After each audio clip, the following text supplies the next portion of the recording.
Welcome to Sweet Life Beat Life. We hope this video helps. In this video, I will show how to change 2012 Ford Fusion cabin air filter, easy method. Start by gathering a new filter, screwdriver, and flashlight, then clear the glove box by removing the stops carefully. Lower the glove box and unclip the filter housing cover to access the filter. Slide out the dirty filter, clean the compartment, insert the new filter with arrows toward the cabin, and reassemble the glove box.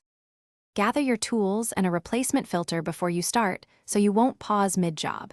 Make sure the replacement matches your Fusion model to avoid fit issues. Work in daylight or use a strong flashlight to inspect the filter housing for debris. Keep screws and clips in a small container to avoid losing them. Wear gloves if you prefer to keep your hands clean when handling the old filter. If this guide is helping, please hit subscribe and like so I can keep making simple tutorials. Quick recommendation: the Kindle Paperwhite is great for reading manuals, how-to guides, or relaxing while you wait, with a glare-free screen and long battery life. It fits in a glove box or bag for on-the-go reference. Check the description for the link and other deals, and now let's get back to the video. Open the glove box and carefully squeeze the sides to disengage the stops, letting it drop down fully.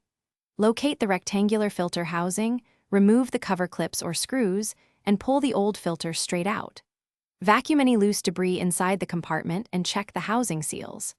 Slide the new filter in with the directional arrows pointing toward the cabin, snap the cover back on, and lift the glove box into place until the stops click.